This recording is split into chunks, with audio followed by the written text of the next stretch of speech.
Hello, welcome to Relove Guitars in the relatively new still workshop. What I've got here is I've got Anthony's left-handed Gibson Les Paul, and before I started going, I just wanted to have a quick look in the back, and this is what looks like an updated, user upgraded scenario. It's been tin foiled and copper foiled. And to provide some shielding, a mixture of copper and aluminium foil. And just looking in here, it looks like an upgraded, or somebody's. It's Gibson pots and everything, but it's like maybe it's been taken out and put back in because of to put the shielding in. Anyway, just was interested to see that. Nothing jumps out at me. What I never quite know is how well probably better on this one, how well the shield, the cage, is actually grounded, but on this one it's probably grounded out well enough by the underside of this plate. So that was the first thing I wanted to have a quick look at before I got started. Now this guitar came down to me, and it's been for me the subject of an interesting kind of exploration, because I'm going to do some close-up photos of this guitar in a minute, and I'll do some close-up video of the flyby too to add into this video. But this is an interesting one, and for a number of reasons. It's a lefty, and when I got it, it was interesting for me because when I met Anthony and we handed over the guitar, the one thing he didn't say and I didn't ask is whether it was right-handed or left-handed. So I brought it home, opened the case, which was a right-handed case, a unisex case if you like, and the first thing that happened was I saw another lefty looking at me, and I seem to have made and set up and refurbed nothing but lefties for a while. So it's kind of quite interesting. The whole of November and before has been lefty city, which is cool for me because it's good practice for me. The thing about lefties is I don't get to play them or to try them out once I've played them, set them up. So it's kind of nice to, I'm comfortable doing them because I know how to get the action that I'm after and get rid of any high frets and so on. But it's just a little not so good for me because I don't get to play it. I can try out all the notes by doing things like bending, and we've got some chokes out there, and we've got some buzzing up there. So anyway, so the first thing that struck me was, oh, it's a left-hander, right? Which is no big thing. And then I picked the guitar out of the case, and I literally just. I do what I do, I just sort of handled it and thought, oh, okay.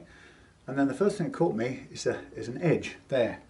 And I thought, I felt this before on Gibsons, a number of Gibsons actually. And on a number of them, it's been a distinct edge. One of them was a drop down onto the binding. So the binding somehow was undercut underneath. So the thickness of the neck was X, and then the binding was X minus a bit, and so your fingers felt like they stepped down. This one is different. This feels like a reasonable fit. There's I can feel a line between the binding and the neck on the underside, but what I can feel down here, what I felt down here was like a little line. Now I've made it sound, in talking to Anthony about this, describing it, my description probably makes it sound really huge. But bear in mind, this is a left-handed guitar, right? So this is going to be played this way. And when you've got those nice sensitive little fingers under there doing the business, that feels significant to me, that annoys me. So what I did is I had a close look at it. Now I'll get this guitar on the video. I want to get a couple of close-up shots in as much light as I can get. So if I go camera-wise, you have to forgive this not being very coordinated. I've got pictures of this already, but I'm going to try and get a couple more in this light. It actually doesn't really make it that much easier to capture. I think we've sort of got about as much clarity with this camera as we're going to get. If I zoom into it, I don't think I can get much better than I've done before. We've got shake and whatnot.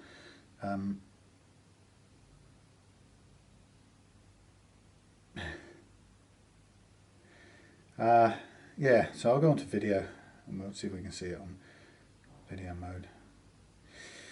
Okay, so what do I need? Oh yes, for video I need a an audible cue. I need to start the video, and I need an audible cue. Click. Anyway, so look, there you can see it in this close-up bit of video. All right, that's the line.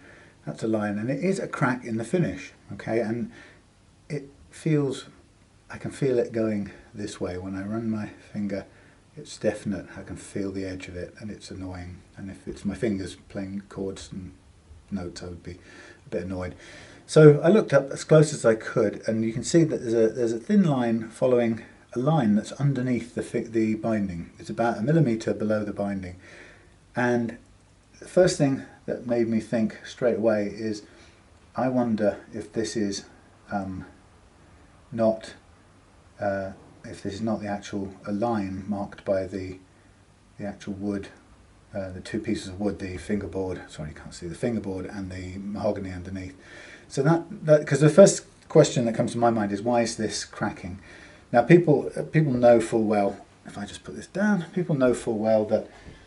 Not a good example, but people know that down in the corners of Strat pockets, right, and in these corners in Strats, they often find cracks, and that's because the tension of a too tight neck fitting in and being then bolted into place puts pressure on the finish, which it tries to expand the existing finish, and the finish is brittle, so it breaks. Very often that happens without there needing to be any problem or any crack in the wood underneath. But with a guitar like this, my question is, where's the stress coming from to make this happen? All right, and you know, it extends about that far.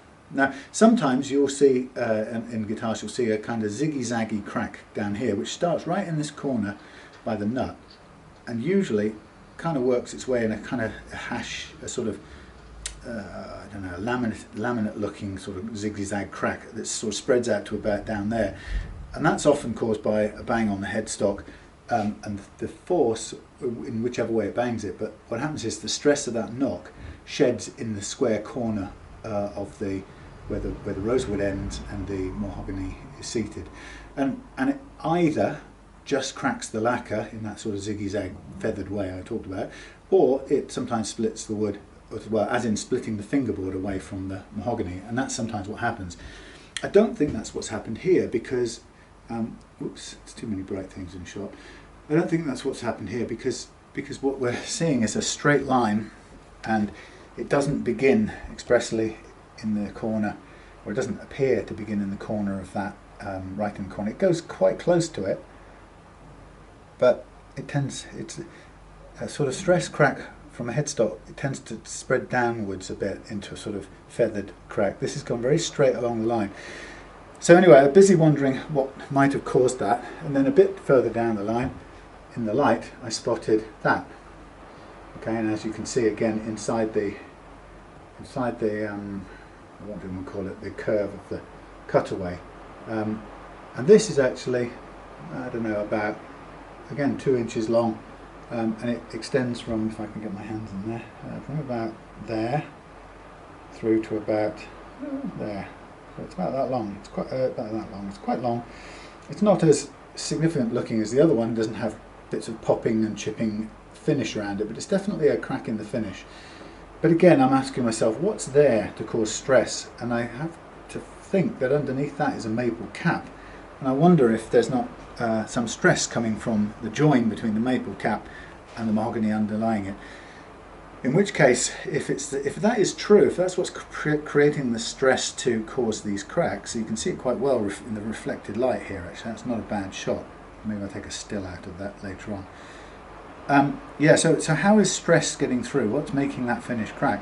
And the only thing I can possibly think of, and I could be wrong, and I'm not an experienced finisher, but I'm using my experience that I have and common sense, I hope. The only thing I can imagine is that there may be some separation of the two woods underneath. Hey, look at this. This is a proper winter rainstorm going on out here. It's all dark and gloomy, but I've got my fabulous bright lights. Okay, all right, I'm sorry.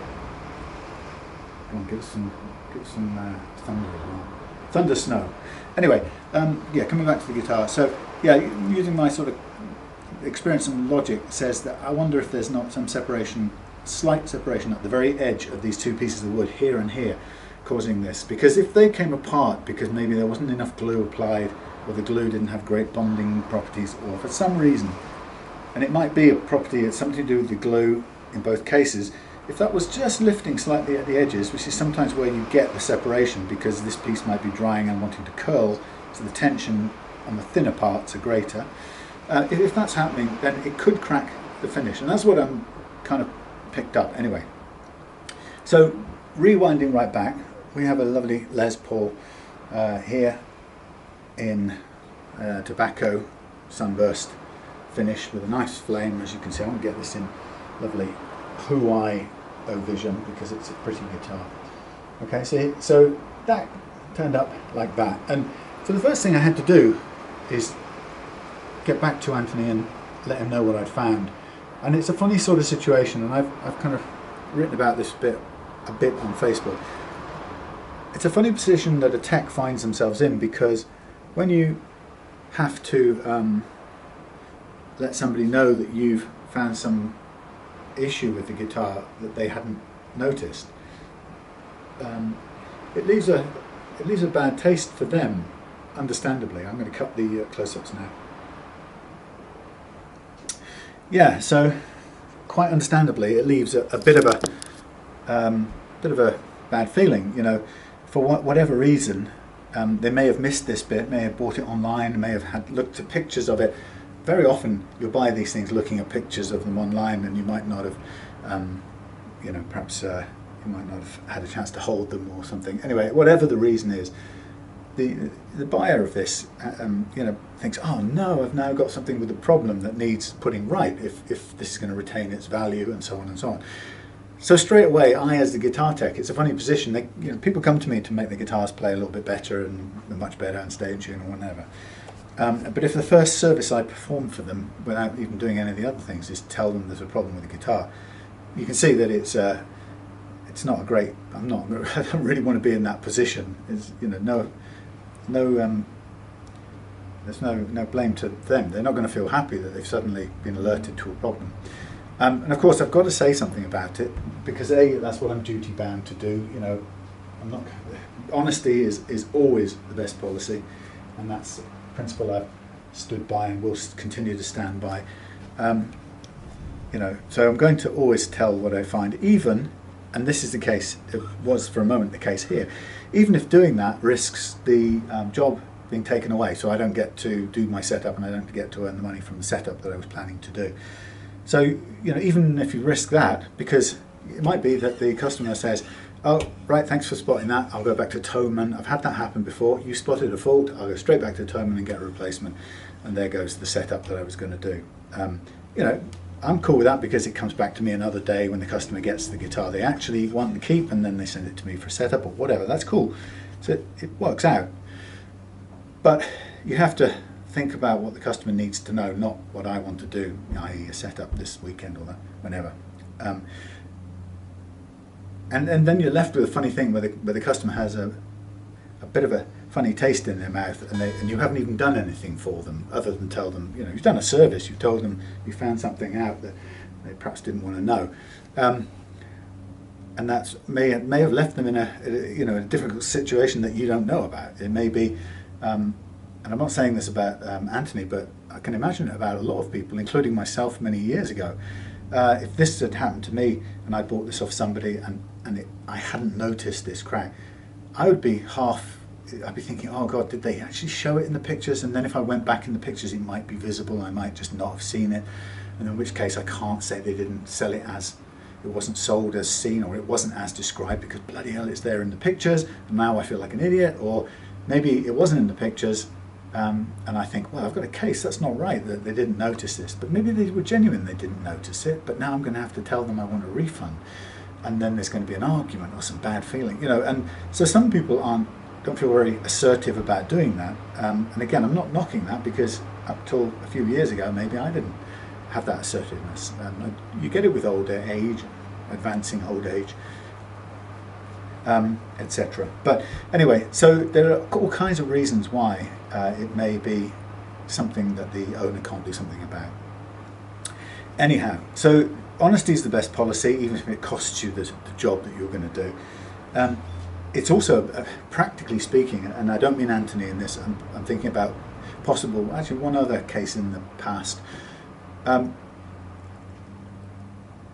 If you don't notice, or if you don't report something that you notice, or worse yet, if you assume that this thing was something they noticed, there's a very strong chance that somebody who's only just bought this guitar sent it to you. Maybe it's come from direct from a seller, which often happens to me. The seller sends it to me, I get it, set it up, send it to the new owner.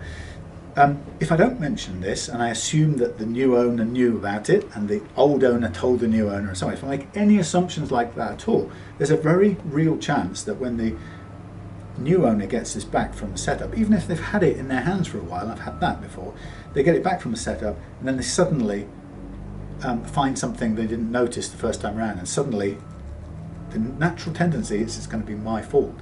Now, I've had that situation where it's happened and it absolutely wasn't my fault, but because there was we struggled with a particular issue on that guitar, what happened was, because the customer had a sort of bad feeling about this situation, everything else that he then spotted, every time I put something right, he'd find another thing. And to him, he wasn't being horrible. He genuinely thought, oh, you've made a mark there. And I hadn't made a mark there. But because the customer is now in a bad frame of mind, and because they're now hypercritical, it's natural for them to think that if you had a problem with something else that you worked with them to fix, then everything else that they're now noticing is your fault. And that's a hiding to nothing. And in the end, actually, with that customer, I had to say, look, here's all your money back. You can have the refret, you can have this. I'm sorry about it wasn't a good experience, blah, blah, blah. And that wasn't a case of saying, yes, you're right. It was a case of saying, actually, I'm in a no-win situation here with you, and I understand why it's like that for you, but neither of us are going to be happy with this, because I'm going to do more work, you're going to get it back and find something else that was there when you bought it second-hand from your friend, but you've now seen it and now you think it's me, and I'll take it back and I'll do it again, and I'll lose out on the money and the time and the postage, and you won't be happy because you'll find something else. And honestly, you can get into that situation. So the policy of being honest and being absolutely clear when you get a guitar that somebody has paid probably a lot for, maybe they haven't seen, be very absolutely clear. You know, if you see any little marks on it or dents,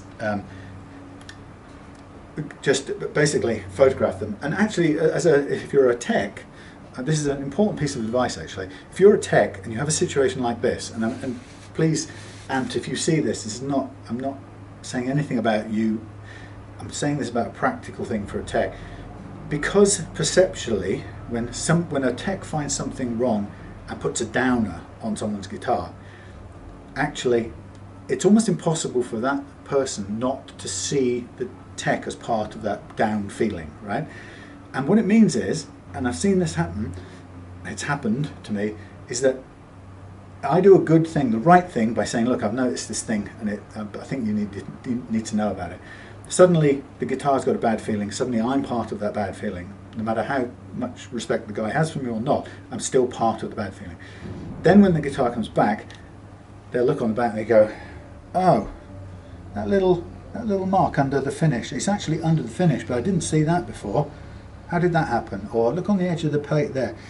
So I have to say, when you are a guitar tech, and if you have, 99% of the time this will never happen, but when you have a guitar that you get that has an unexpected problem that you've been very clear about from the outset with the owner, make it your business to make a record of some other strange things that, I'm not going to move farther away, any other blemishes that could be an issue, okay? And I'm going to do that with these, because it's hard to say that it's not about finding fault in any way with the owner.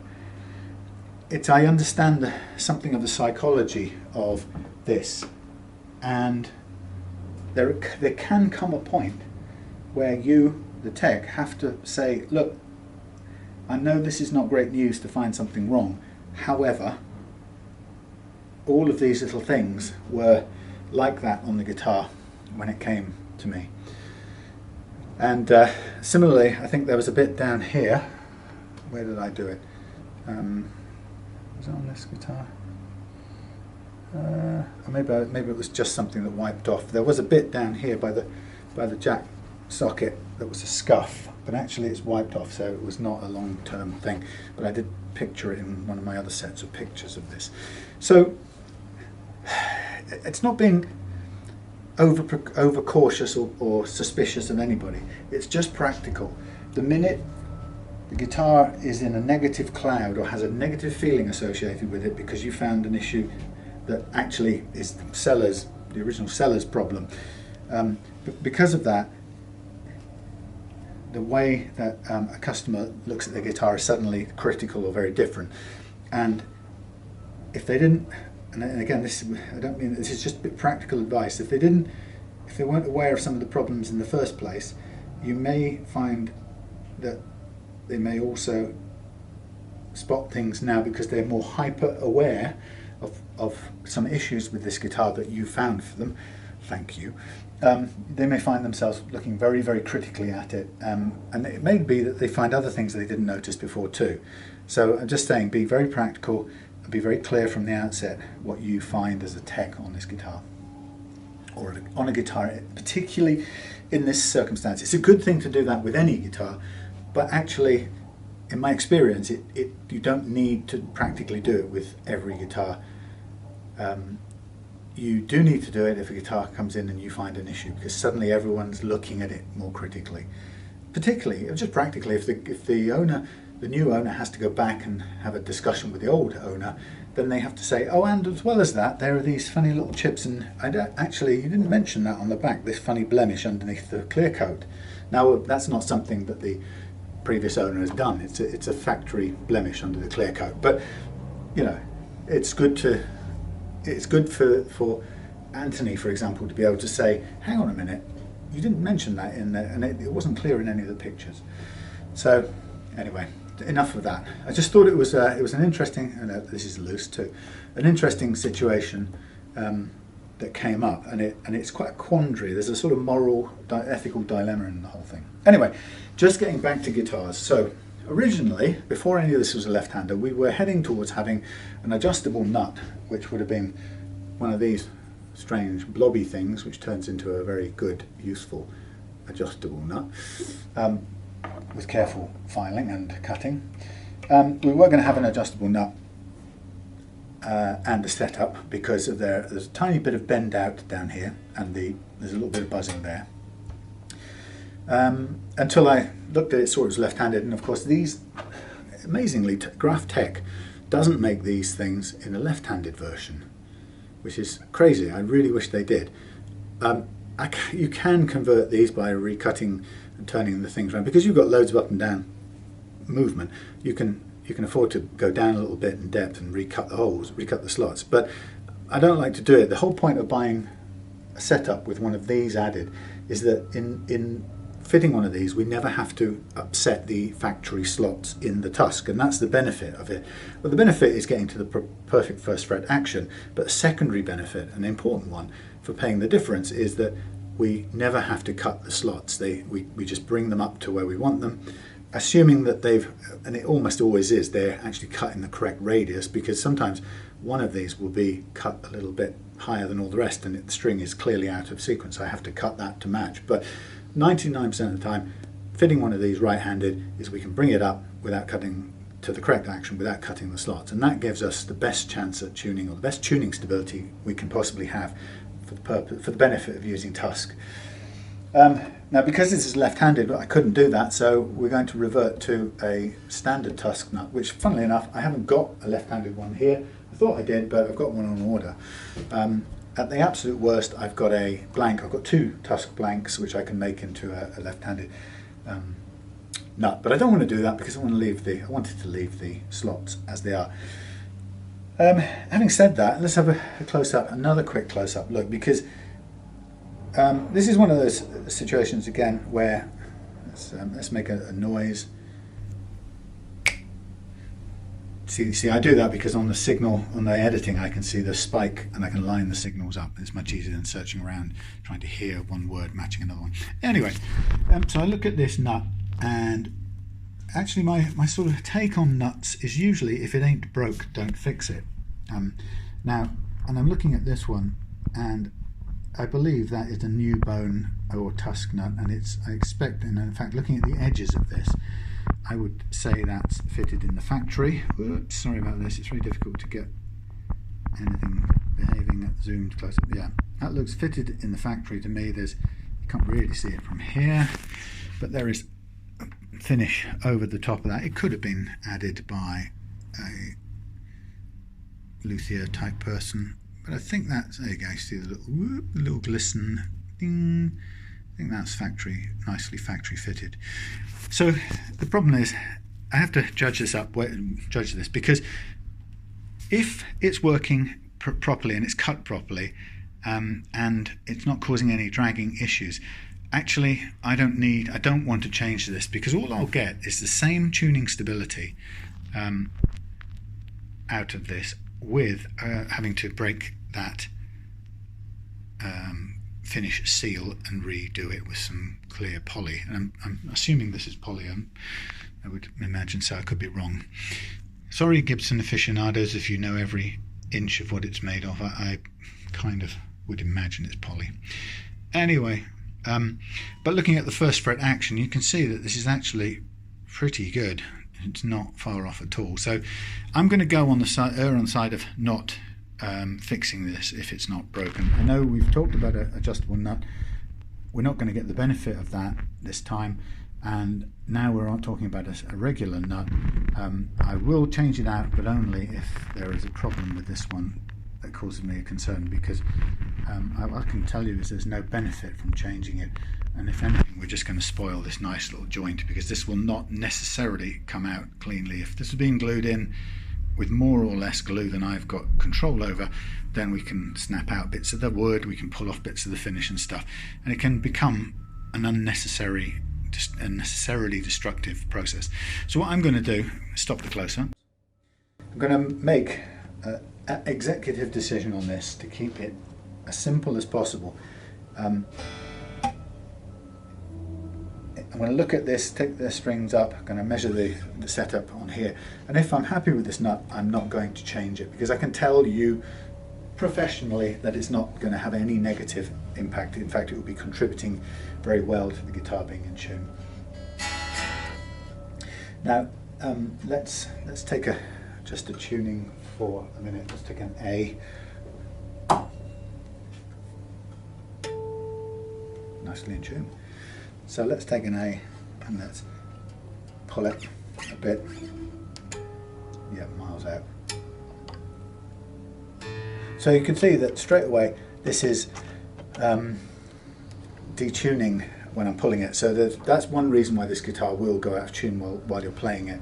I don't know how new or whatever the strings are, but a principal thing to keeping a guitar like this in tune is there's two halves to it, really, essentially two primary halves. The first one is the amount of slack left in your strings. If at any point in your playing of this guitar you can do what I'm doing now, or bending really hard and it goes out of tune, then you haven't stretched all the slack out of your strings.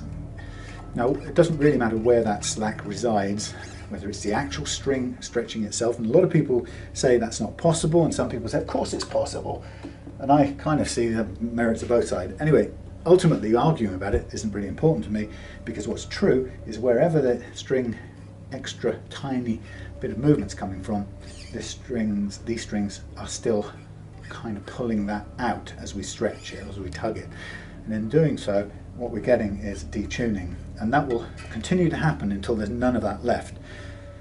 So, as I've said a million times before, if you want the guitar to stay in tune, you have to wring all of that physically out of it. People say, oh, but Gibson told me to tune it up a step and then leave it overnight in a cabinet and then it will, you know. None of that works. I can promise you, I've been doing this for 6 years now, and you could bring me a guitar that you've had and played for a year with the same strings on, and you think it's pretty much okay, and I will grab this guitar and I will go like that and I will pull the guitar way out of tune. Now, if that happens, the only reason you're not experiencing it as going out of tune is probably because you're not really bending it very hard. But if you were playing a lead and in a band or something and you had a lead spot in some song, I guarantee you, with that much slack that I can pull out of it, you will be out of tune by the time you come out of your lead guitar solo. which will not be very good for the band. So getting all the slack out of your strings is 50% of the battle. The other 50% is getting your nut slots right. And by right, ideally lubricated, like Tusk is built with PTFE in it, that plumber's tape stuff. Very high, low drag, low friction polymer stuff.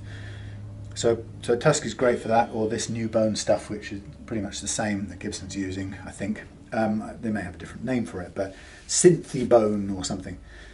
But use a material, not even bone does it. Bone's from the days where they didn't have synthetic materials. And yes, it made a great solid nut for stringed instruments, right?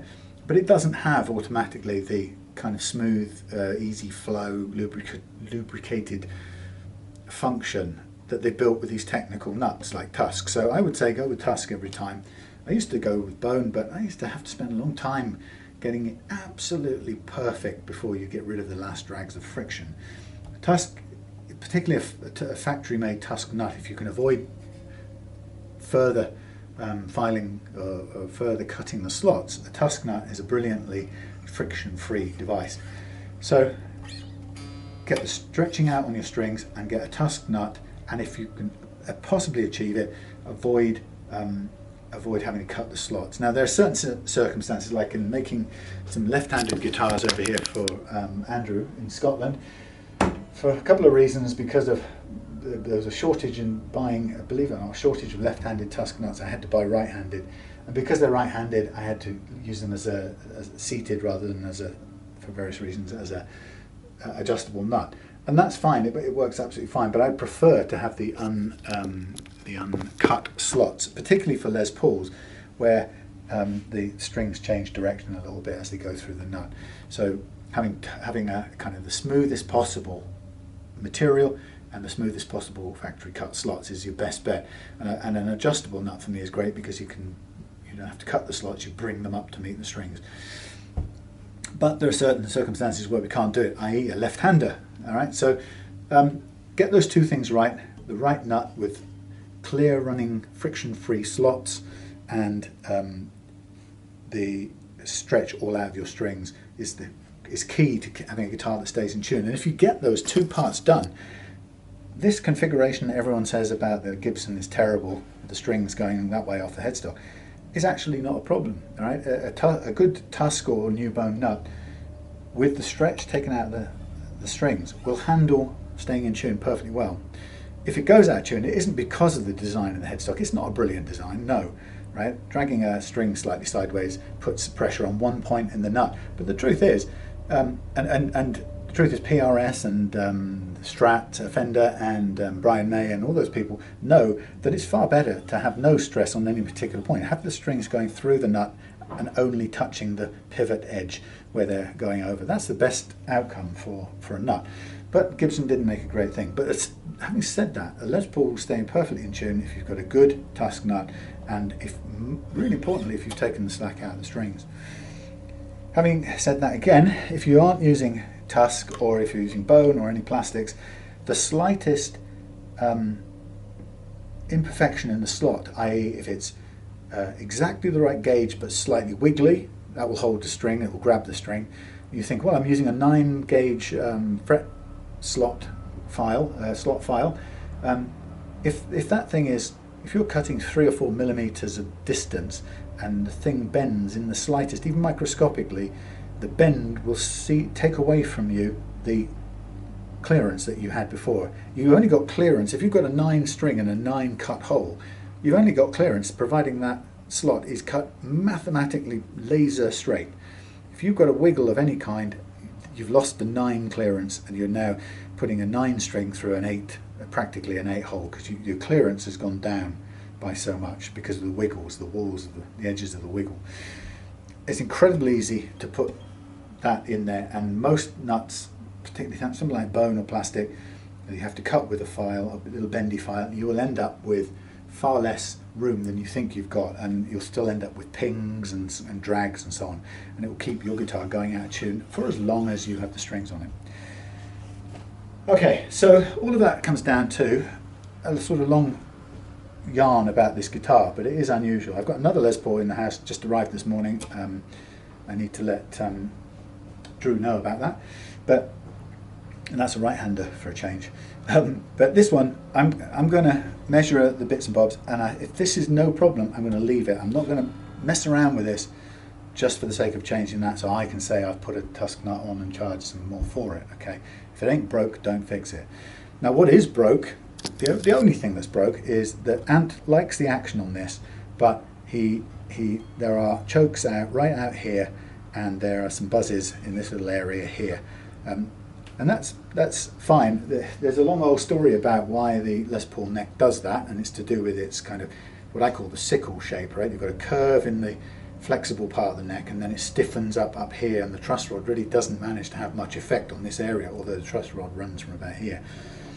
So really your adjustability is all down there. Now the problem with that is that you end up with a sickle shape, a handle here, flat handle, and a curved blade down there, and that overall makes a complex curve. It's a compound curve. There's too much going on, but when you get to fretting notes up here, you don't have any of that clearance that you used to have in the, as part of this nice smooth curve that you need to make your guitar play properly.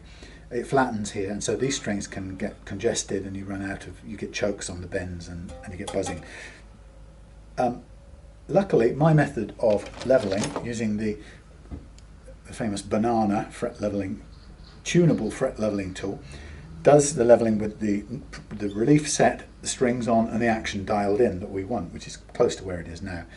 And then what we do is we calibrate the bendable banana leveling beam, which is a truss rod. This is a U-channel StewMac truss rod. It's about 43 centimeters long, and we calibrate this to the same curve as the neck.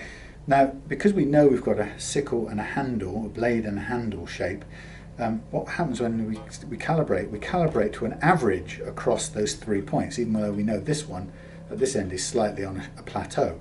But because we calibrate with 3 points and we only get an average, our curve on this tool follows a nice smooth curve which averages out the sum of the curve on this. And what it happens to do, and this is just by chance in a way, but it's fortuitous that it does it, is that nice curve sort of gently addresses what I would call the knuckle part here, which is actually the point at which the smooth curve joins the flat bit is the danger area. But the ideal curve of this tool, which ignores that knuckle but kind of describes an ideal curve across the knuckle, just takes away the congested part here in a very unscientific but very elegant way. And it does away with the need for fall away, which people have historically done as a way of overcoming this. They sand all the frets down in a slope away from this congested point here, so that when you fret there's nothing possible in the way of that, and when you fret there's nothing possible because they're always falling away. That, as you can see, that's a logic that could not possibly work with the whole of this guitar, because otherwise you'd end up with strings going in that direction, and by definition the fingerboard going in the opposite direction, then the action would just become impossible. But because it's up here, people introduce that sort of fall away slope so that you basically overcome the problems caused by this stiff, unyielding, unmoving part of the neck. Design flaw. Anyway, so let's get on to just doing a couple of quick measurements now to find out where things are, what the relief is on the neck, and where we are in terms of the first fret action and last fret action and so on. So the first thing I'll check is the relief on the neck, and I'll use a capo. I don't know what you can see with this view, I haven't quite mastered it yet. We'll capo the neck and we'll have a look down and place our finger on the last fret. Now Dan Erlewine from StewMac, sort of, he tends to measure from there where the stiffening part of the neck begins, and he then goes halfway between the capo and that. And this has got very, very little relief. I'd say it's about 1/10 of a millimetre, if that. If we got 1/10 of a millimetre dialed in on here, we might just see it kissing the strings, if you can even see such a thing. I mean, I find it very difficult to note when this is passing through cleanly. Yeah, it's about a 10. Yeah, it's fractionally more than a tenth, which is a great low, nice low, almost flat action. Often you'll find that that's greater on the bass side because of the loading of the strings. But that's an interesting thing, because that tells you you've got a kind of fanned, the tension is causing a fanning in the fingerboard, which is quite mad. If you imagined a plank, a flat, thin board, long rectangle, and you curve down this end X amount, and you held that and you curve down the other side even more, right? It would be hard to describe it. It would have to warp for it to, the neck would actually have to be warping for that to be the case. And that's actually what's happening. This thing puts it in a state of warp in a weird sort of way. It's quite common that it does. So you will find a tiny bit more relief over your bass side than you do over the treble side. It's a three-dimensional puzzle. In fact, when Ben and I were talking about such a thing the other night on a Zoom one-to-one, I really love guitars one-to-one. We were talking about it, and I think we both came up with the same mental image of the Tacoma Bridge. You know, that famous black and white American bridge in the storm. You know, it was fine when they built it, a suspension bridge, and then when the wind picked up to a certain frequency and the thing began swinging and twisting. And that's what it reminds me of here, is that one side of it's flat, the other side's, but you know, kind of dipping away and bending away towards the river, and the whole thing's, in this case, it's not swinging about and it's not going to break. But it's a weird thing that a straight board can have one edge that's curved that much and one edge that's curved that much and still be a straight board. Figure it. Okay, so as far as I'm concerned, I'm starting on the basis that Ant has said to me he liked the action on this as was. We've got about, let's call it 15 if we think we're being accurate. Call it 15.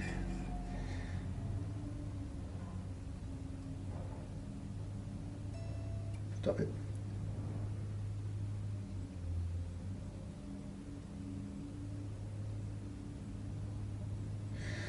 Yeah, about 15, and probably about 2 over that side, 20.2 over that side, 0.2. I'm going to leave it at that, because that is a decent amount of relief. It's not a problem. And also it's going on the basis that Ant said he was quite happy with the setup, but just wanted to make it play a little bit better, which we can do. So let's look at what the last fret action currently is, which is probably just about where I would go for it. 1.2, look at that, and a fraction over 1.5.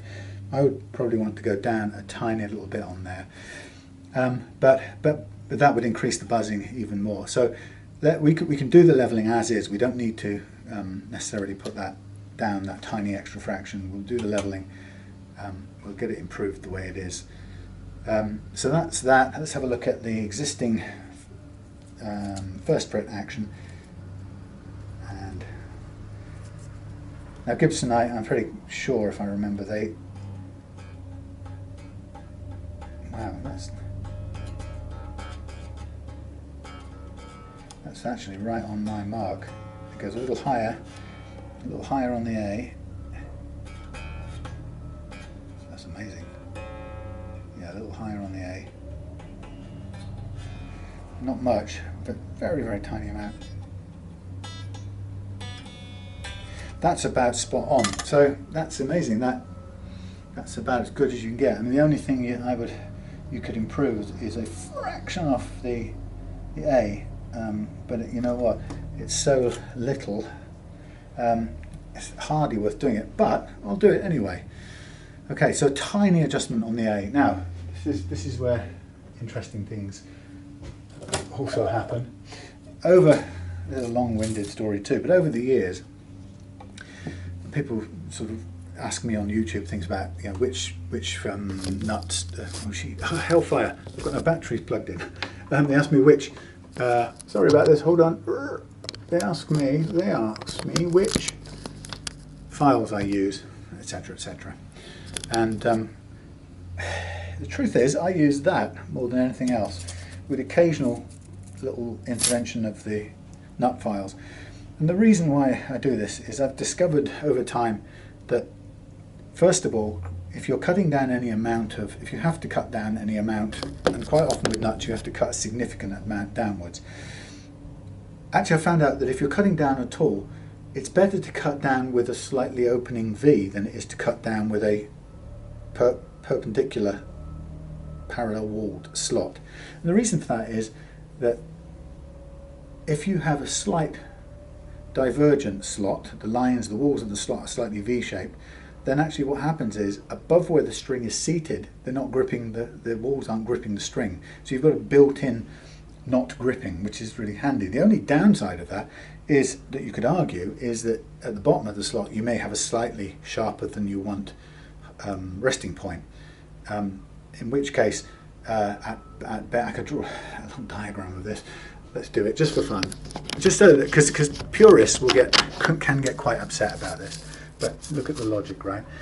So the kind of worst thing you can do, I can't get the pens out of this. What a brilliant thing I invented. There's a little, that's no good, I'm going to have to redo that. Okay, so the idea is you cut a slot with parallel perpendicular walls and the string sits down in there like that if you cut it all perfectly.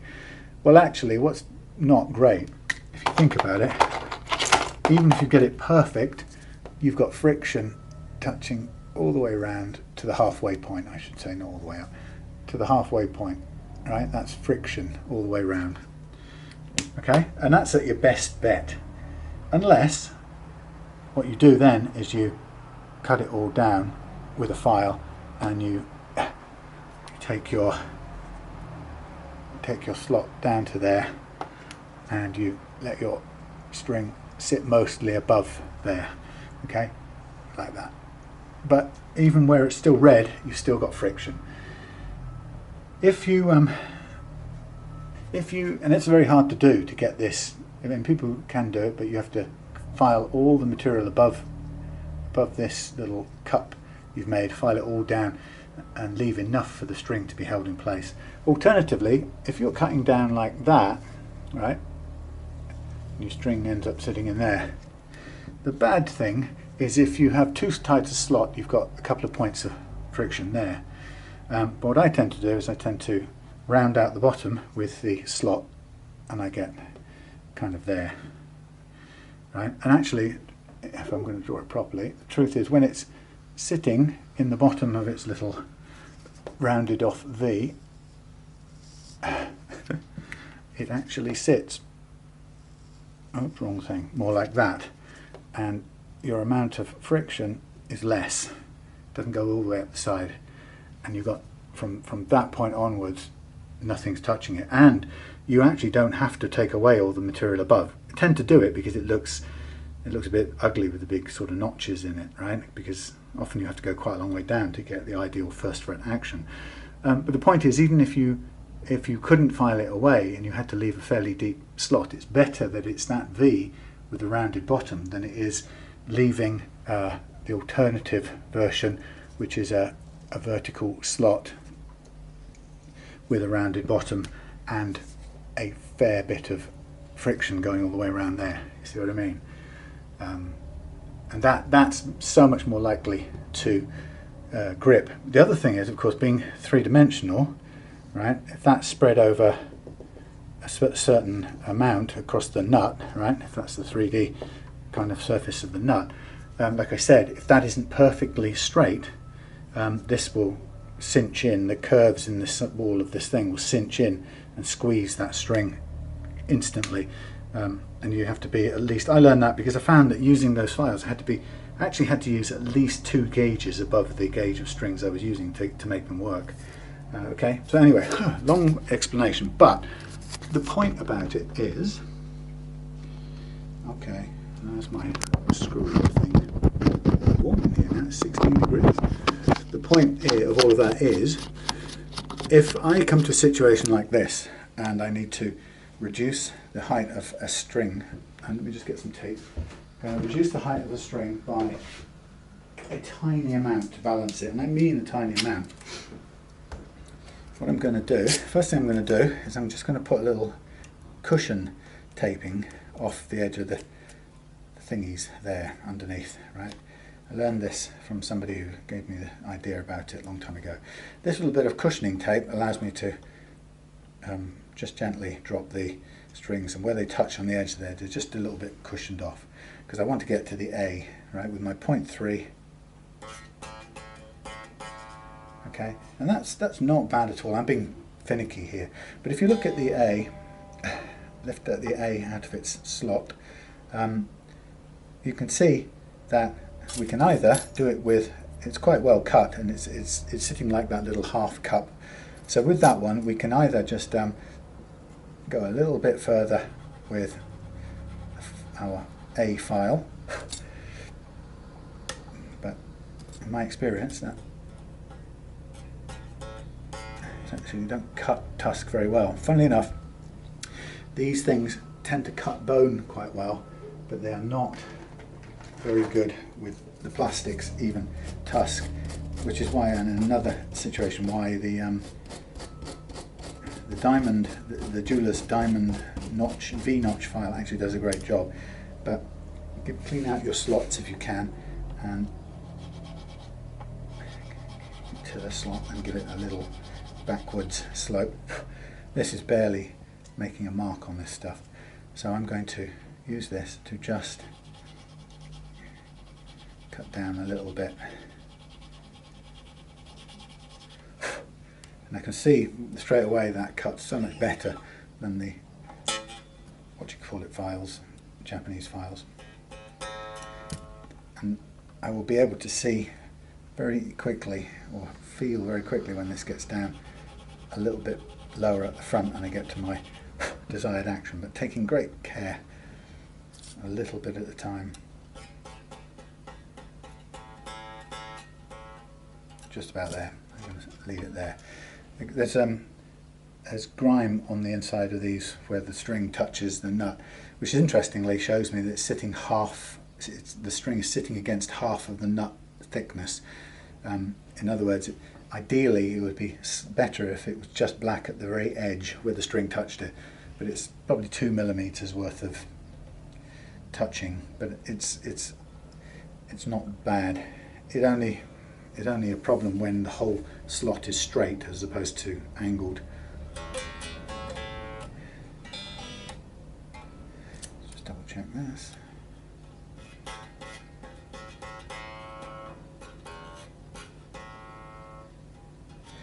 A tiny bit more.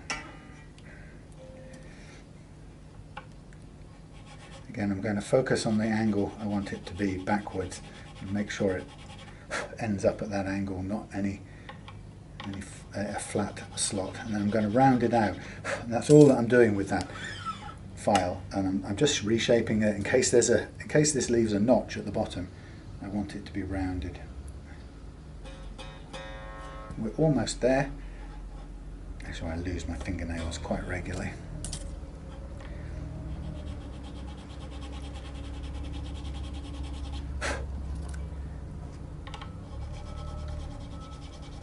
Like I say, rounding out with the files now, that's pretty much all I use them for.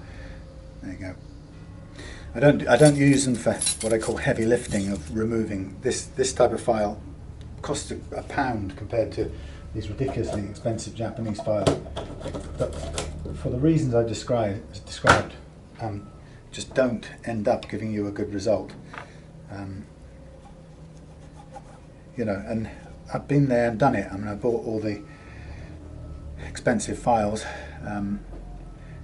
Now what you can do with any nut, if you don't like the way, if you don't like the sort of depth of the slots or whatever, you can always file backwards. But these are, the strings are, apart from the treble strings which are sitting in the slot, you've got a little bit more to go, but the bass strings are sitting in the right sort of place, so you don't want to change them.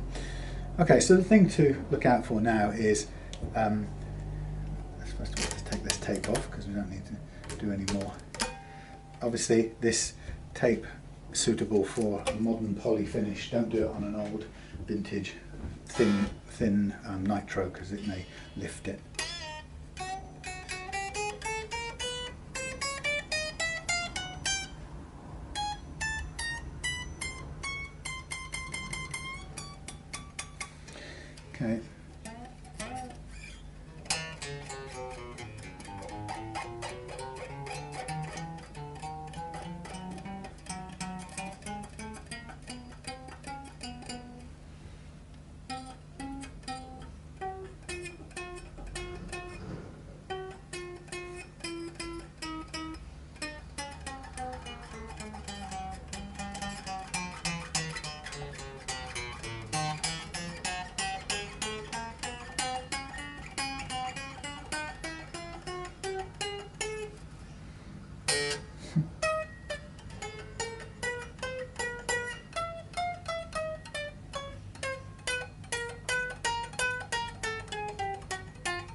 That's really all there is. It's not bad at all. I mean, I don't know, other people will be better qualified than me to say, but if that's been through a Plek machine, then that's pretty good. It's just a little choke out on this highest E up here for the chosen action, and it's a tiny occasional little whiff of buzz up on these, so the very smallest amount of leveling.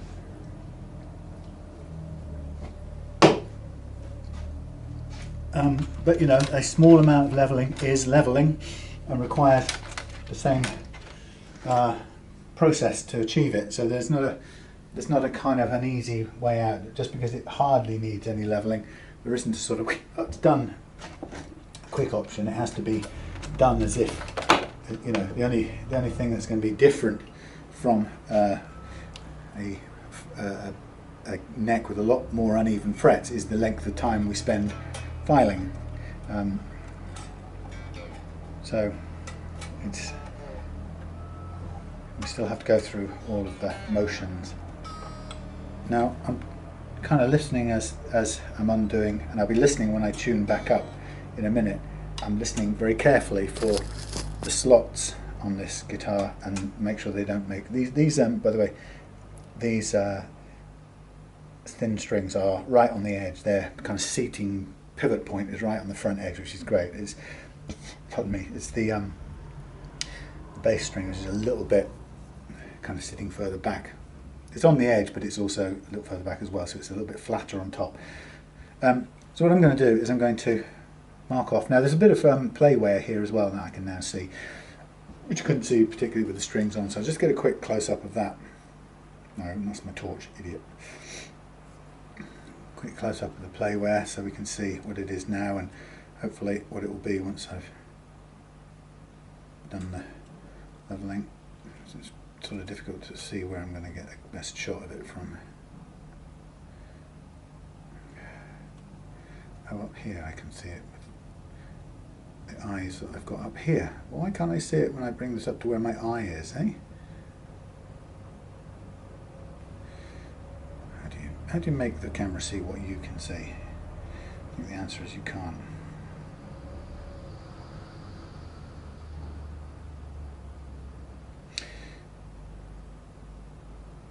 Anyway, it's pretty standard. A little bit of what they call dismissively cowboy chords down here. So what I'm going to do is I'm going to mark everything up, and I'm going to, as I do it, I'm going to be careful to not run over the binding. I don't want to put black pen on the binding. So I'm going to, it's sort of, the binding sits a little bit below the frets anyway. It doesn't quite come up to the top end of the fret. So as long as you don't go too far and bend over the top, you shouldn't get pen on the binding. But, so this is just, again, the same sort of approach, even if there's not much to level. We're only finessing it in order to free up that high E bend, really. We're going to re-string this with 9.5s. They were called funky slinkies or something, kind of proto-neo, some weird name slinkies, but I haven't seen them before. It's weird, I've never seen them before. But that's what we're going to put on here. Okay, so again, as I tune up now, I'm going to listen out for any ping noises. So I'm going to use my recently acquired tuning fork.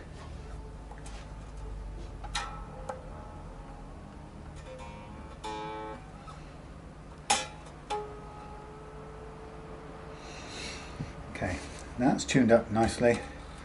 Can't hear any pings.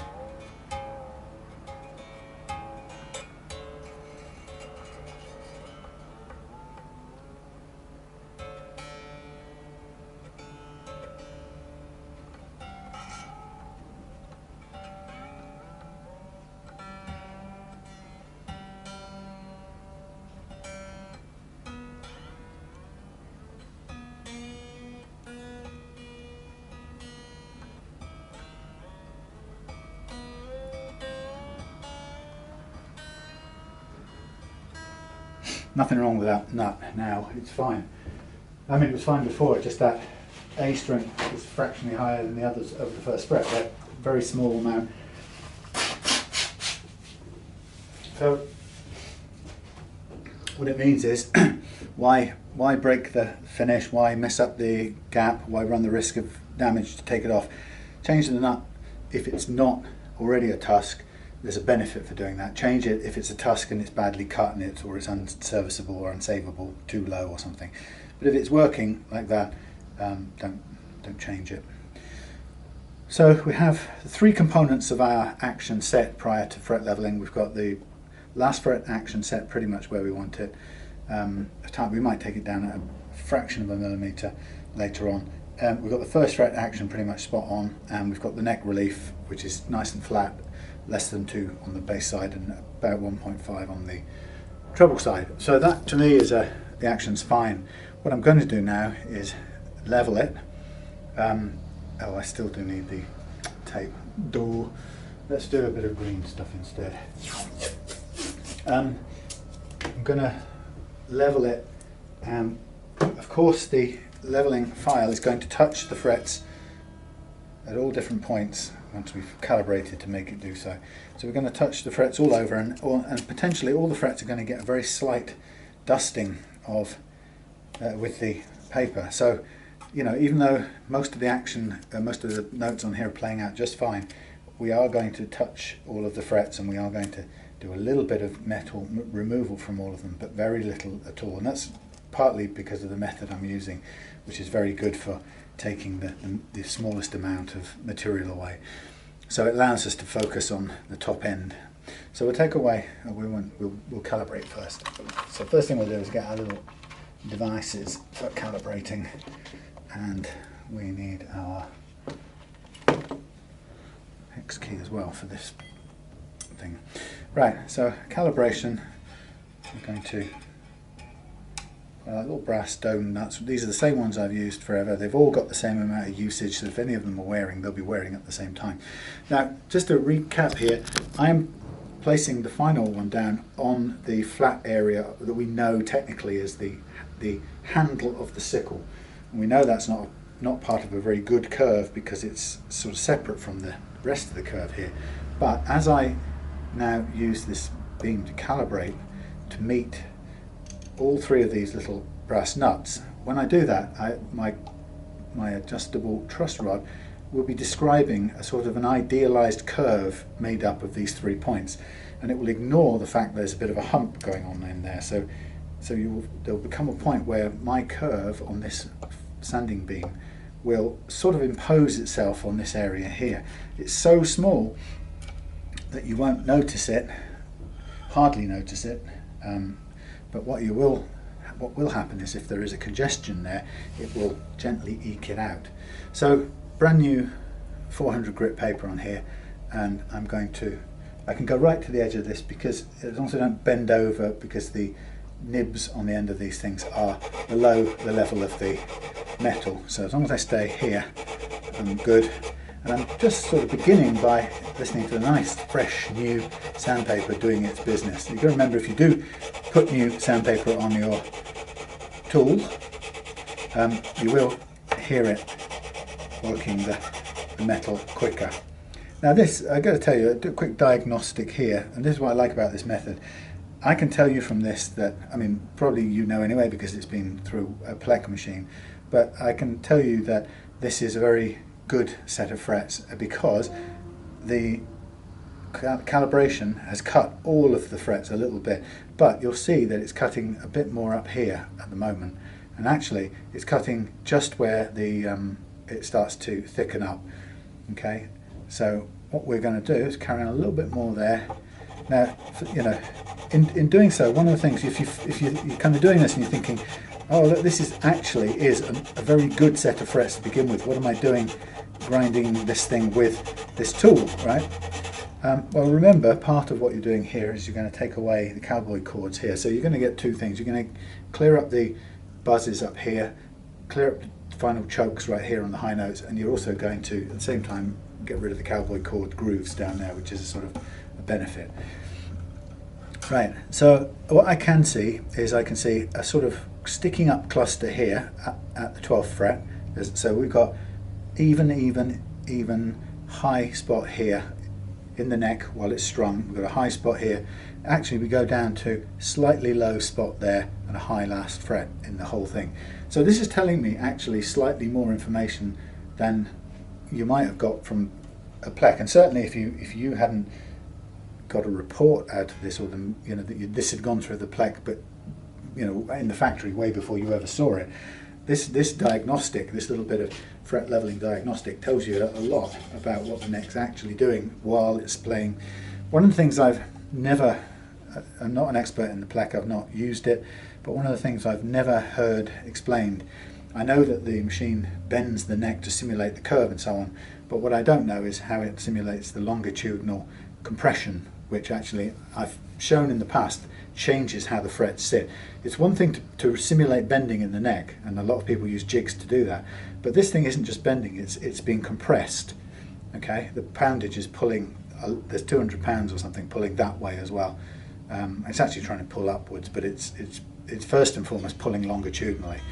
That actually does have an effect, and I think what we're seeing here, that the readings that say this is a high spot here, is what maybe the plec machine doesn't see, is that, or it doesn't recreate very well, because I don't see how it could push this bit up to make it humped here where all the rest is in a nice smooth curve. I don't know, but maybe we're finding that's limitations.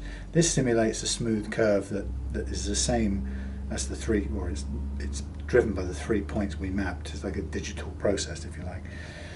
Okay, so what we want to do is we want to find out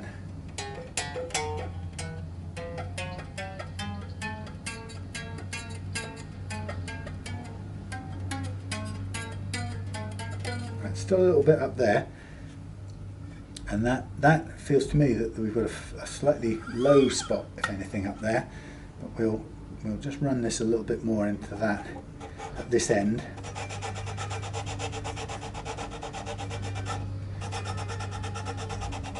So you can see that I'm just sort of chugging it backwards and forwards a little bit, making sure I'm covering the end, and we're also covering this end to get rid of the cowboy chords.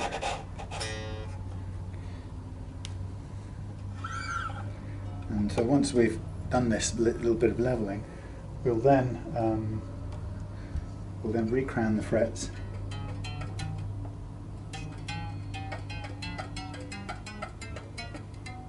So it's pretty good. We'll recrown the frets and then we'll polish them out. So I'm going to use the same calibration for the next track, which I call the A track.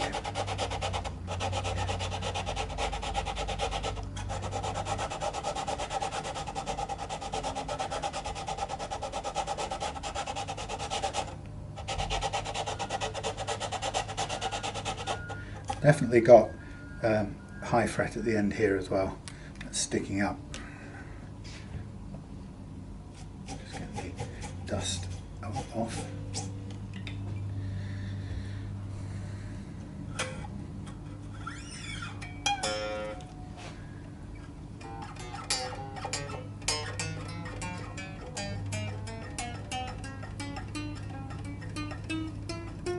Yep, that's good. Now, what we all want to listen out for when we get to here, see that bend there? Bend from the, what is it? I don't know, 20, 22, 21, 20th fret, which runs out of metal. We want to hear that return when we get over to there. So once I reach the third track, what's going to be the D track, I'm going to recalibrate, because the curve, the relief curve, as we know, changes a little bit across the whole of the way. It's going to get less, and this is what I'm just now adjusting for a tiny bit less curvature. The amount of adjustment is minuscule. By the way, this is I think that's the jet wash working now. So this is daytime at the recycling plant, and this is the sort of background noises you get. Not great for this camera, I know, but I'm doing my best to shout. which of course I can, which is great. So now doing the G track.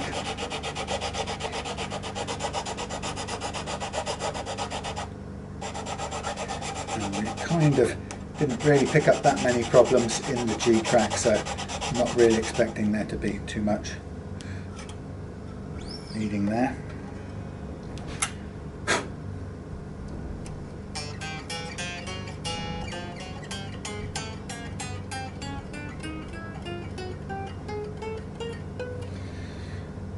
Good. Now sorry, that was the D track. Now we're going to do the G track. One of the things for people who've never used this method before is that it can feel quite scary when you first lay fresh 400 grit down upon a set of frets. But actually it's a lot.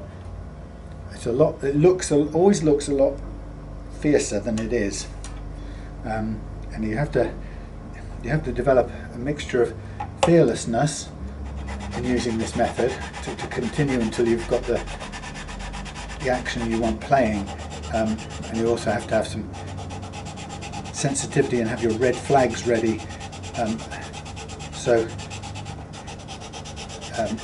Again, Ben and I were talking about, sorry, it wasn't Ben, somebody wrote to me who bought my ebook and had done this process, and they'd got improvement on the treble strings, but were struggling with the bass strings, and we identified fairly quickly that what they were hearing was was fret slap, which is where the strings don't have enough room to spin, and as the result of too low overall an action or too flat a neck, and not fret buzz, which is specifically the result of uneven frets. And it was a good distinction to draw, because he went back and checked I recommended he went back and checked his neck relief and to make sure that it wasn't completely flat, and in fact it was. And so he dialed in a little bit more relief to give the strings room to move, and it cured the fret slap. But what was good was that his instincts had told him something wasn't working. He was continuing to level, but wasn't getting rid of the buzz.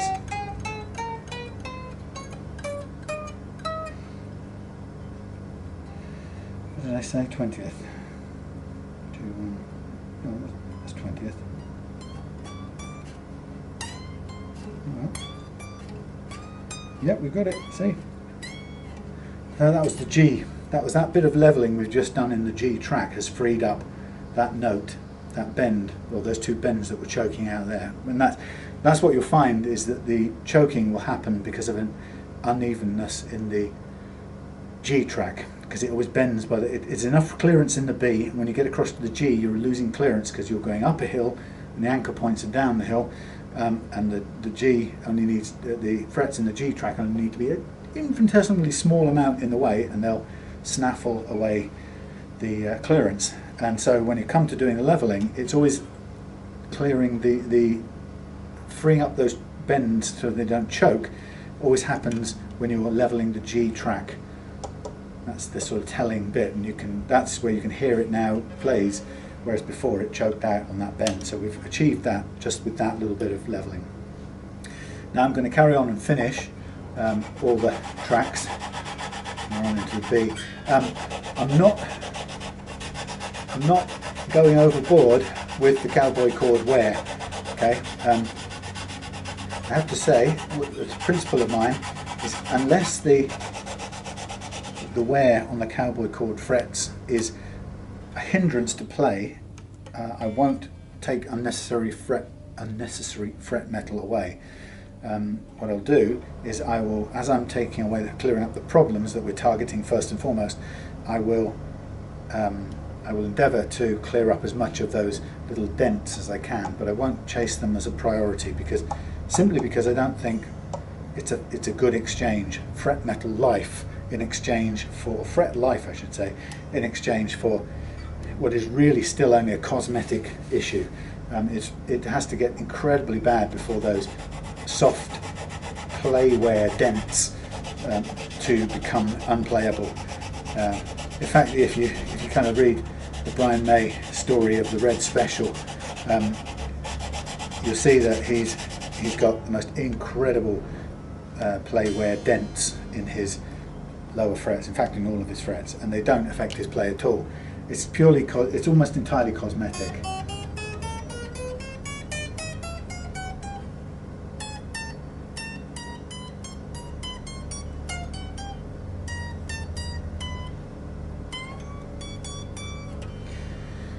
Right, that is it done.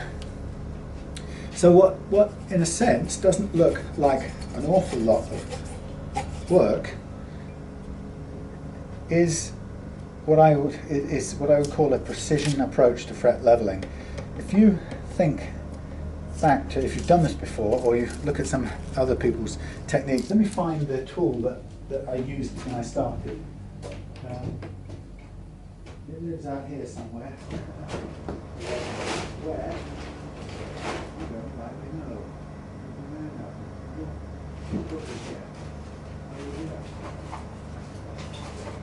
I've shown this a couple of times before. This is the tool I began fret leveling with and bought from Crimson Guitars, who make great, lovely quality tools, I mean long-lasting tools. But this is effectively a metal file with pretty high, coarse file pattern on it, right? And you used to take your strings off, mark up your frets, make sure your neck was flat, and then go all the way down your frets until you couldn't detect any more rocking. And that was massively hungry in taking off fret metal. And it was partly, it did the job well, and I did loads of fret levelings that way. But I realised that first of all it was very metal hungry, and secondly I realised that doing it that way, we were levelling down to an absolute levelness. In other words, we were going down to mathematical zero, where all the frets were level in a flat line in relation to each other. And actually, you don't play with the strings flat on the metal, you play with them a bit higher. So you didn't need to take it down to an absolute mathematical levelness. You needed to take it down below the level at which you're, to the level that you set. You needed to make the chosen action play well, and then retain the rest of the metal. Don't throw away metal unnecessarily below that level, just to get to some notional abstract idea of perfect levelness. So that's one of the reasons why I switched methods. The other reason was, and it is because that method leaves very heavy gauge scratches. It's like sanding with 60 grit paper or something, and that takes you a long time to kind of go through different grades. And all the time, if you're going, well, let's say it's about 30 grit, it's a file, for God's sakes. So the next thing you're doing, you have to go from 0 grit to 60, and then to 120, and then to 240, and then to 400, then to 600, and then off down to 12,000 in the end. That's a long journey, and you'd find that sometimes you'd still get scratches left behind. In this case, I use 400 grit to level, and then when I re-crown, I'm using, actually stepping back, which isn't ideal, but I'm stepping back to 300 grit. So the last stroke worst grade of scratches on my frets are going to be 300 grit before I start working with sandpaper. And when I go to 600, and I use the 600 to get rid of the 300, and then I go on to 1000, 15, and then into the micro mesh sets. So this is how I began. This is how loads of people begin. And leveling your frets with a tool like this is better than not leveling your frets. It's as simple as that. But it's not quite as elegant as I like and as this method is, hence the reason I use this method. Okay, so after quite a long sort of show and tell, I am at a place now where I'm happy with how those play. I've achieved what I wanted. I've got rid of the buzzing here. I've eked out the 2 or 3 frets that you couldn't bend up here, which is great. Now we can take off the strings. I've also adjusted one slot on the nut, but I've also decided to keep the nut because if it isn't broke, we don't want to mess around and make the guitar uglier in order to achieve no improvement in nut function. So what we're going to do now is take the strings off. and then we're going to go to recrowning the frets and then masking off the fretboard and polishing them out. And you know what, because I'm not changing the nut on this, and because I'm not doing the I can't do the adjustable nut thing we talked about, so I'm going to end up giving back some of the fee, which is fine. You know, it's not, I haven't put out on the materials cost. The tusk nut is somewhere between 10 and 12 quid depending on postage, and you know, I haven't had to spend the time making a base out of resin. I mean, I have one made up here already for a right-handed guitar, but I need to use that one on Drew's Les Paul as well, so I would have had to have made another one up, and that would cost more money and resin and time shaping it and so on. So, you know, it saved me time, and it saved Anthony a bit of money on the setup. But we've achieved what I set out to achieve, and that is cleaning up those few notes on an otherwise good set of frets. They're not bad. I'm just going to take this off and remove these. Now these are fairly new looking strings. It's worth keeping them. I like to keep spare strings for sacrificial string purposes. I'm going to give this a clean up while I'm under here.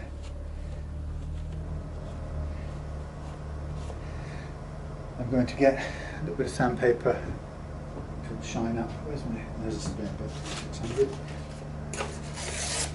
Just going to shine up the top of this. It's like somebody's put some graphite in the slots before, I think, and it's just got a little bit on the surface, which makes it look a little bit dirtier than it should.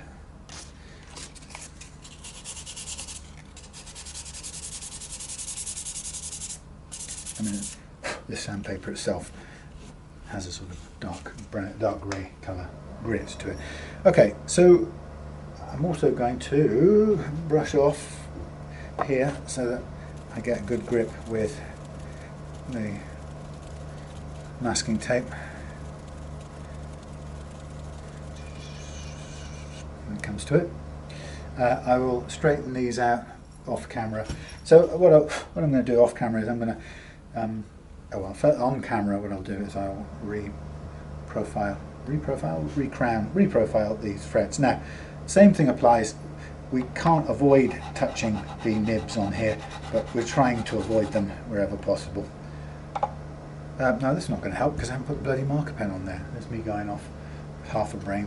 Helps to be able to see what I'm doing. So again, we mark off the frets once again.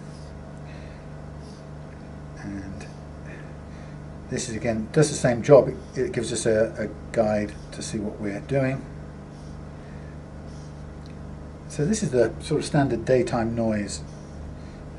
I come up often. I'm up here in the evening, and it's much quieter. This isn't so bad. There we go. Okay, so let's start at the top end and work back.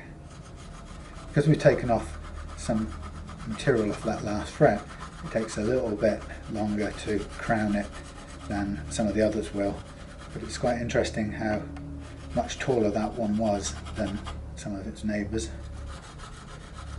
and then the others will be a fair bit quicker to do.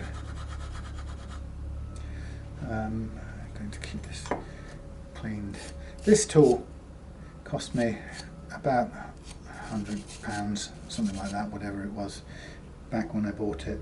And some people kind of gasp at the price of StewMac tools, and this is one that, you know, I bought from them, and I wouldn't have it any other way. It was expensive, but I have to say it's performed non-stop for 5 years at least, so I really have no complaints at all about the value for money.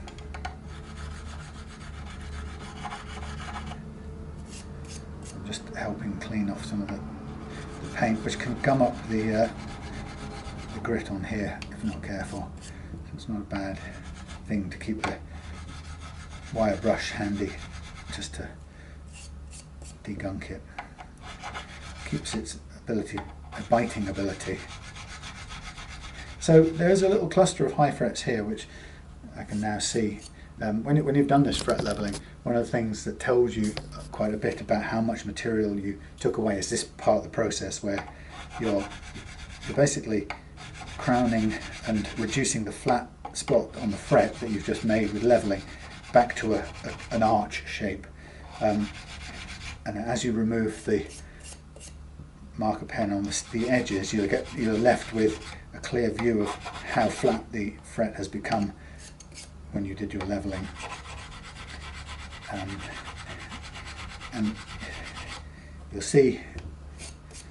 you'll know when you're in an area where you did quite a bit of leveling is because you'll slow down and you'll have to spend longer getting to clean up or reshape the fret. And what I'm doing is I'm reshaping in doing so, making sure I leave the thinnest possible line of black marker pen down the middle of the fret, centre of the line of the fret. And that means, if I do that, it means I've taken back the flat edge, I've re-rounded off the flat edge, and I've left, by leaving the marker on, I'm confirming to myself that I'm not taking the height of the fret down any. I've just shaved off the edges of the flat spot, but left the height that we got to, which was a nice level, relative levelness to all the other frets. We leave that untouched, and that's what the marker pen's vital for being able to judge. Now I'm coming down here to the cowboy chords, and I will see a couple of little dots where the pen gets stuck. The marker pen gets stuck in the little grooves, and they will stay there visible. You can see it even after you've done the recrowning. The little like little diamonds where the pen is inside the groove, and it won't clean up as you do this. And that tells me I've still got very slight grooves down there, but I knew I was going to, and for the reason that I talked about, that I'm not going to exchange fret metal for a cosmetic improvement. Okay, so now I'm in the position now to mask off the neck and do the polishing, and it's a bit of a laborious, boring undertaking, so I'll do it with the camera off and the radio on so that I can zone out for a little bit. I'll come back to you when it's time to restring this guitar. See you in a little bit. Hello, we're back. All the polishing done, and we have a lovely bright set of frets. I'm going to put some oil on the fingerboard prior to restringing, and then we'll be kind of good to go. In between, I've been doing, what have I been doing? Off camera, I've been doing some Stratocaster, left-hand Stratocaster scratch plates, just as a way of warming up and getting a break from standing up. And now we're back to the Les Paul. It's got dark outside, so it's that time of the day, and it's also quiet. So a bit later on I'm going to do a sound test on my headless Deaconbacker, I call it, my Rickenbacker tribute headless guitar. It's not really a tribute, it's just I like the style, so I borrowed the style. And that's, I like the way it came out. It's taken a couple of different setups and a couple of fret levelings to get it to where I want it to be, but it's there now pretty much. So I'm going to go through the different sound tone combinations that it has, and actually it has a phenomenal amount, which is really good fun. Okay, so there we have the oiled fingerboard, and here we have, oh, we have a strap to try it out. Well, that's nice. Who's that then? That's a Soldier, S-O-U-L, Soldier. Very nice. Okay.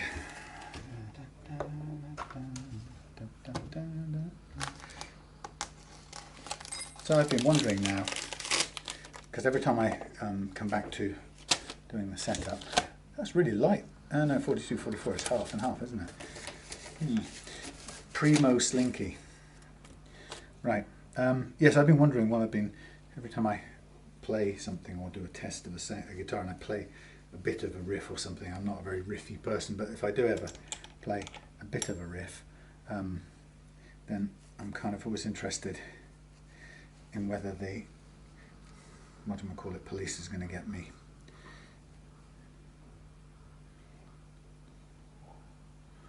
you know, the copyright police.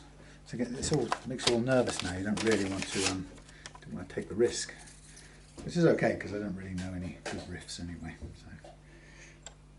Okay, so we're now restringing.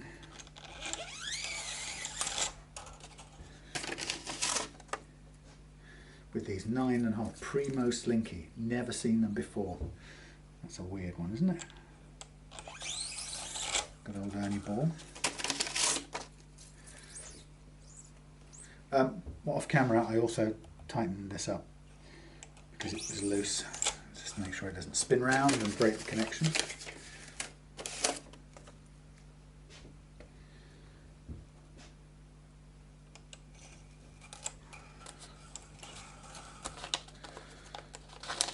And 9.5.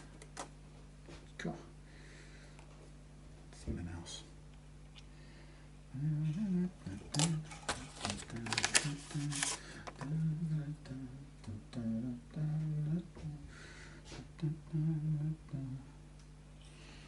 Right. Well, let's do the low. Let's get these all in line. Make my job easier.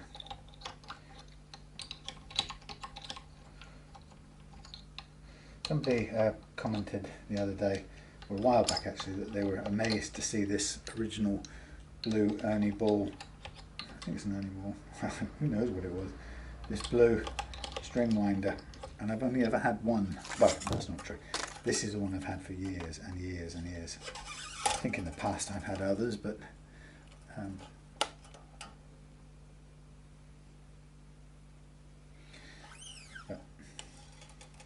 so I pull back a fret's worth and go over the loose string first time round and under it the second time as it comes round. Yank it up, baby.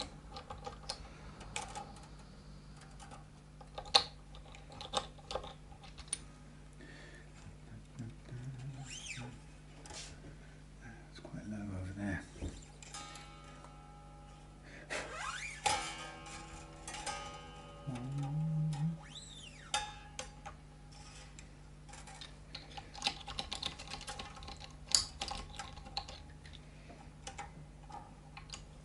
So now we've got those frets leveled out. We've also got rid of the cowboy chords. There's a tiny little mark on just the second fret still, but as I say, I wasn't going to take fret metal off everything else just to sort that little mark out. It's barely noticeable.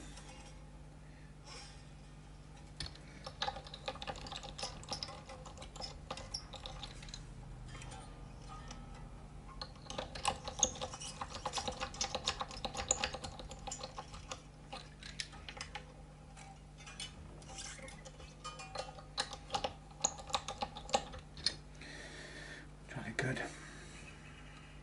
Well, unfortunately I won't be able to play this lefty. Other than, well, I know it, I'm not going to even plug it in because I know that the what am I doing? Right-handed, please. I know that the chokes are got rid of and the buzzers got rid of, so I'd really just be listening out for the pickup tone, which unfortunately I can't make the best of on a good day, but far less on a left-handed guitar. There we are. So remember, the rule of tuning stability is get the nut sorted out first, and then when you put new strings on, stretch them until they will not give up any more detuning when you push them or bend them or stretch them. And once you've got to that place, your guitar will, got those two things done, the nut and the slack in the strings, you'll stay in tune, and it will be the guitar. A guitar that is like that is one that you'll reach for every time, as opposed to those that might be better guitars or more expensive guitars but don't have that tuning stability, and you just won't reach, you won't find yourself reaching for them.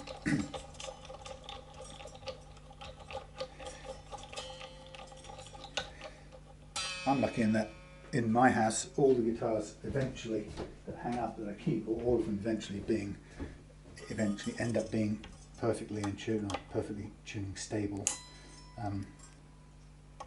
and they all become as tempting to get off the wall as the next.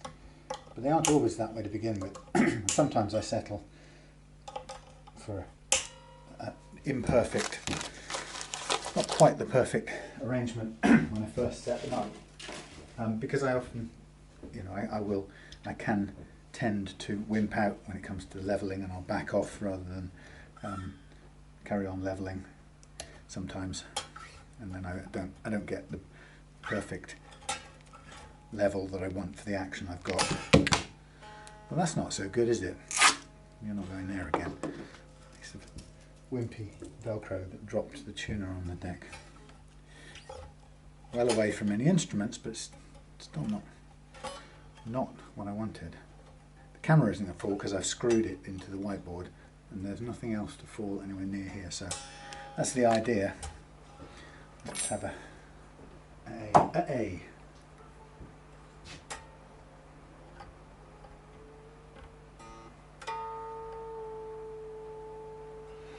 Again, listening for any pings or any drag.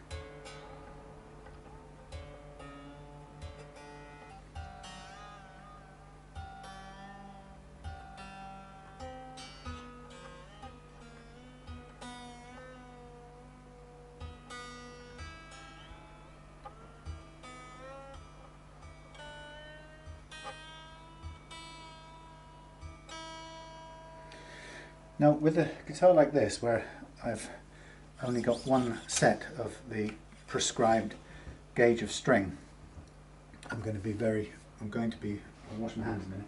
I'm going to be very careful about the way I stretch the strings. Maybe not as hard as I would do normally, because I simply can't afford to bust this string, or any of these strings, usually the high E, because I don't have a replacement. So definitely don't want to find myself in that situation. So I will be gentle. So 5/2, sight has long since quietened down. So I'm now going to stretch out the strings, and I do it with a thumb and forefinger, except I would if I hadn't injured my forefinger. Thumb and fingers push, so that the force of most of the push is going against your fingers, pushing the string against your fingers, not against the nut or the saddle. These are very sharp looking saddles, very well machined saddles on this Les Paul, so I don't want to be dragging strings too far backwards and forwards on those.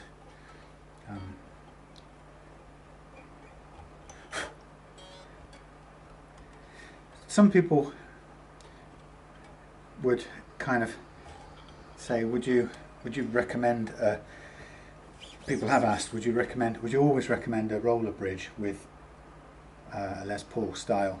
And the answer to that is, on a guitar like this, no, because unless it's breaking strings, if the if the bridge is so sharp that it causes any string breaks, then the saddles are so sharp, then yes, maybe replace it with a roller bridge. But if it's not, this is a well-made bridge, it's quality materials and it's well machined, so it doesn't really add to the tuning stability.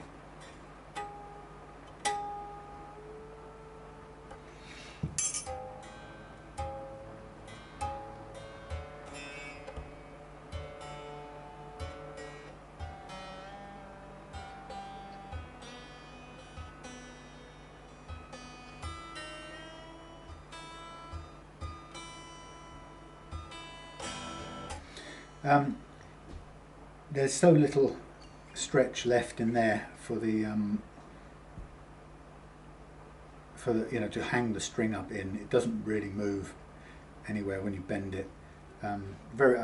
Technically I suppose it does a micron, but it's so little that it's not getting snagged up or caught anywhere. Right, let's do some more stretching. What we'll do is check the action again just to make sure. Sometimes when you take the bridge off, and you turn it on its front, like to get to the switch. And here you can end up moving the bridge thumb wheels and changing the bridge action, so it's worth worth double checking.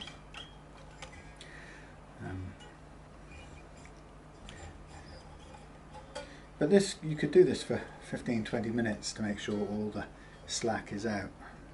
Like I say, I'm going to try and take a little bit more care with the E.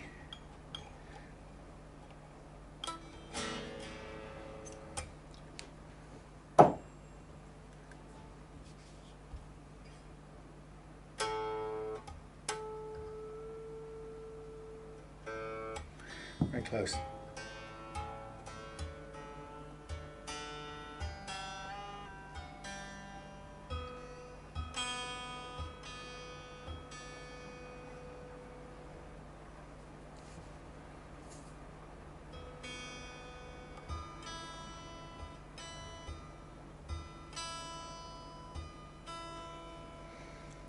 Just going to wipe the oil off the mother of pearl here. Just sitting on there a bit. Okay, so we're pretty close to finished. Check the intonation as well using the tuner. Intonation's a funny one. People approach it as if it's an absolute, and of course, in a sense, it's easy to think it is, but it isn't, because a key variable, principal variable in setting the intonation, or in how your guitar intonates, is the pressure with which you, the individual, fret notes. And if that, well, not if, that not only varies between people, obviously, so I can't, if I set the intonation for as good a guess at standard fingering as I might do, but you might squeeze the notes, fret the notes harder, in which case you're going to press them sharper, in which case the intonation isn't going to work for you.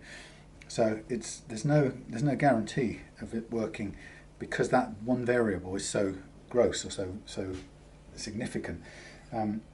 So please try and keep that in mind when somebody tries to convince you there is an absolute exact science in setting intonation. You know, and they show you all their fancy stroboscopic didgeridoos, gizmos.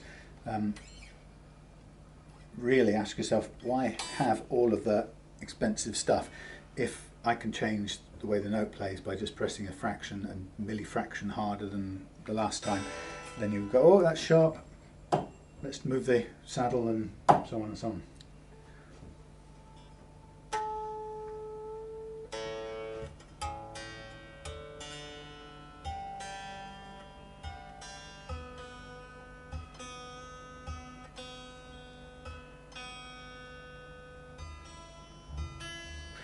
So people don't get hung up about this relative pin harmonic relative tuning. I'm only doing that to get it roughly into tune. It doesn't have to be precise. I wouldn't tune like that to play along with other people. I would use a tuner. Right, that's pretty stable, that tuning. I'm going to get a jack plug from my soldering bench. I'm going to plug this into the tuner, and we'll check the intonation. As a last thing, it should be pretty good. I'd imagine it'd be very close to what it should be. Now you can either do it, people get funny about this too, you can either do it on its edge. Oh, I tell you what, I didn't check the playing actions and stuff. You can do it on its edge, or you can actually do it on its back.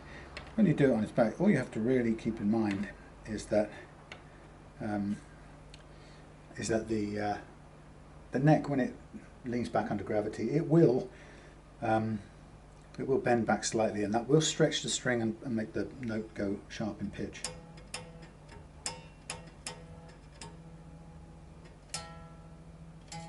It's not bad, I think. Let's try.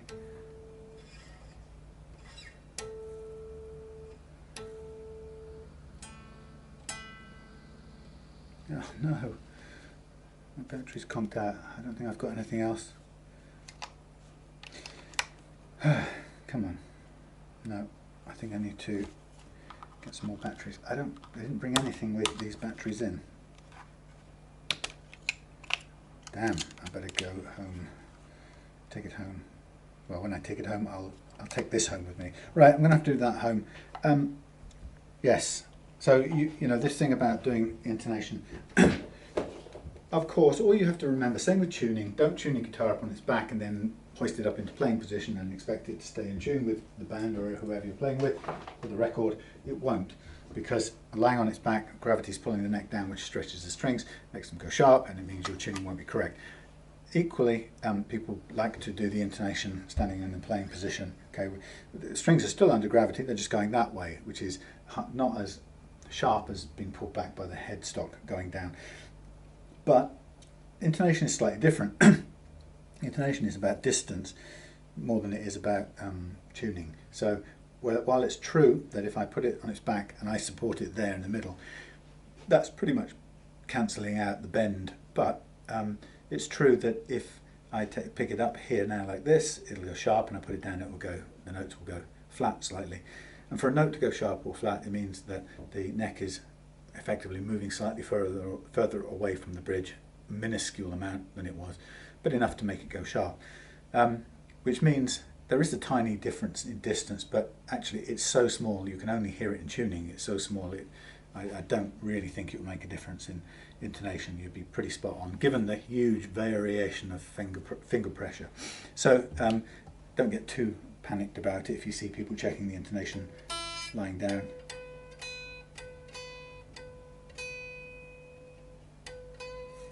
To me, this all sounds a bit flat, if I'm honest.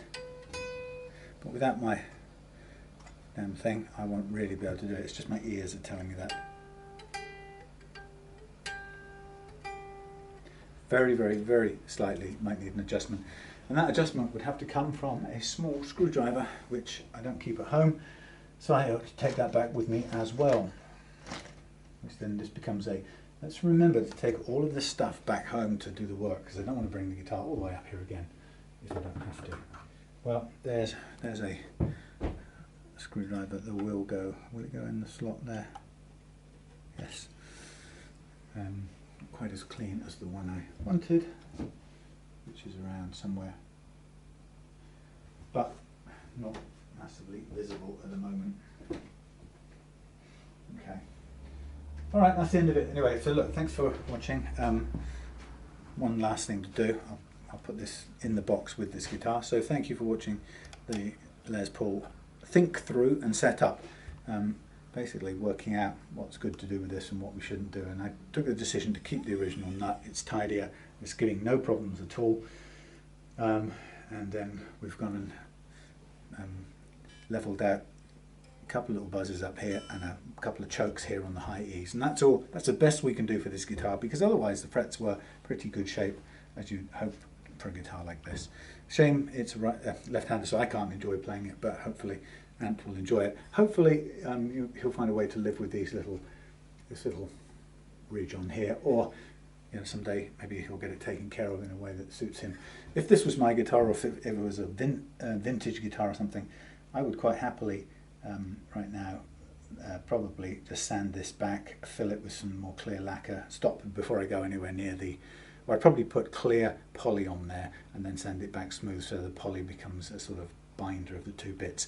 But that doesn't address whether it's going to do any more separating underneath the finish, and the answer to that question is beyond me. Anyway, so I hope that was interesting. See you again soon.